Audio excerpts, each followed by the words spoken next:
by disorder. So, nung lumayo siya bilang presidente, from disorder to order, nagkaroon ng katinuan at pagkakataon. Pero nung umakyat na ng iyang bakal, naging presidente, ang order ni Tatay Digong ay naging disorder dahil tinulong niya ang tatay natin, inimpis niya ang ating presidente, nagnakaw siya ng British pagnanakaw o all pagnanakaw in the president of the country of the Philippines. Walang makatumba sa kanyang pagka-magnanakaw kahit yung ama niya. So ngayon, ang kampinan po ay sinusulong natin ang inumpisahan ni Tatay Digong na change, pagbabago. Ngayon, karoon tayo ng disorder. Ang kampilan ay tutulong para sa order, katinuan. So, ang kampilan, Chris, sama mo, sundan. So, tigpaso na to ang mga loko-loko sa Pilipinas. Bababa natin ang bangag ng presidente at tayo po ay magkaroon uli ng order. Yan ang mission ng kampilan. Diba? Salamat!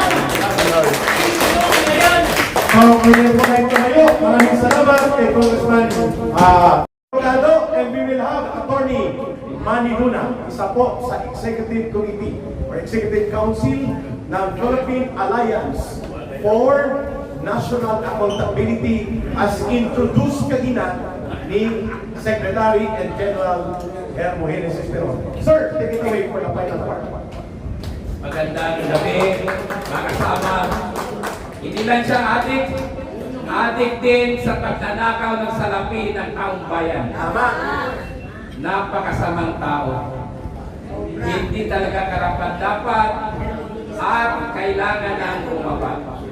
First and foremost, I would like to express my thanks to former Congressman Jing Paras, ang aming utak at leader sa kampilan ng mamayang para sa bayan, for the people. And of course, kay Rixelis, kasama natin, nagmahabang panahon na sa mga rallies against Marcos. Secretary Jun Esperon, former Chief of Staff of the Armed Forces of the Philippines. Pumunta na rin kanina si nagsalita na si former Congressman Mike Penson. At nandito din ang ating mga ibang mga guests at mga lumalaban para sa bayan. Nagpapasalamat ako sa mga vloggers at mga kapwa ko Pilipino. Mahal po ninyong bayan, mahal po natin ang bayan. Ipaglalaban natin ang ating kinabukasan at kinabukasan ng ating mga anak. I've been to many wars, legal wars, and even real wars. Pinanganak po ako sa probinsya ng Basilan, Bar, in the 1970s. At alam ko po,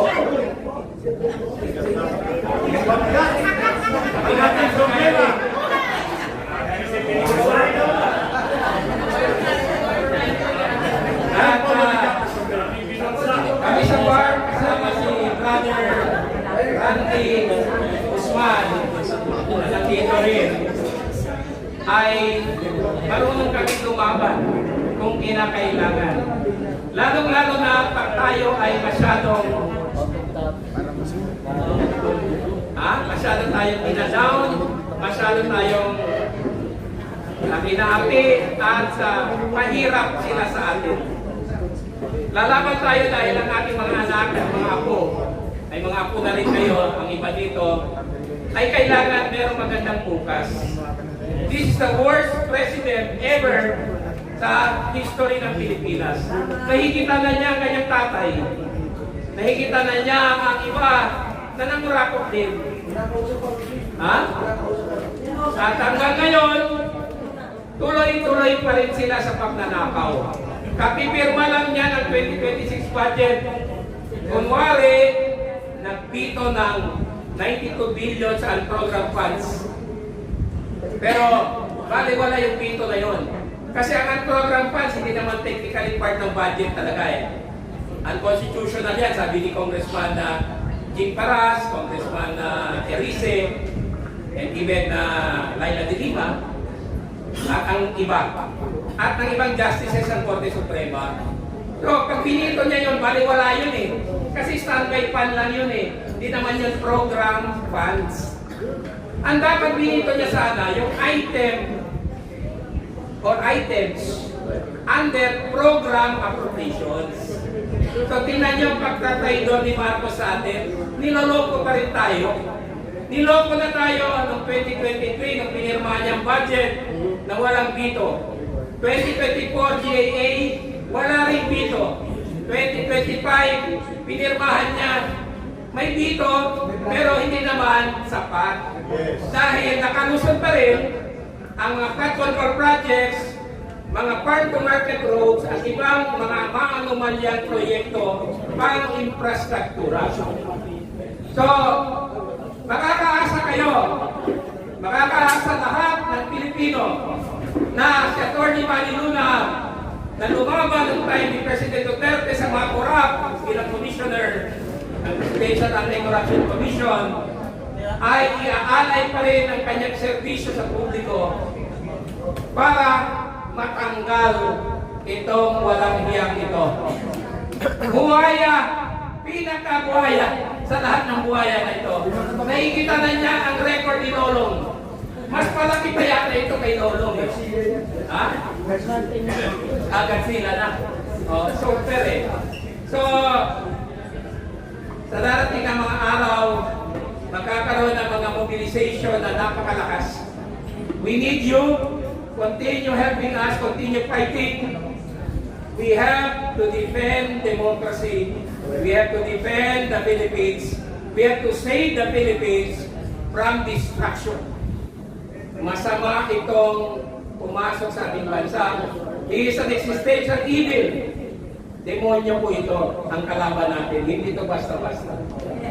At hindi ko na kailangan sabihin kung sino yan. Alam na ng Pilipino.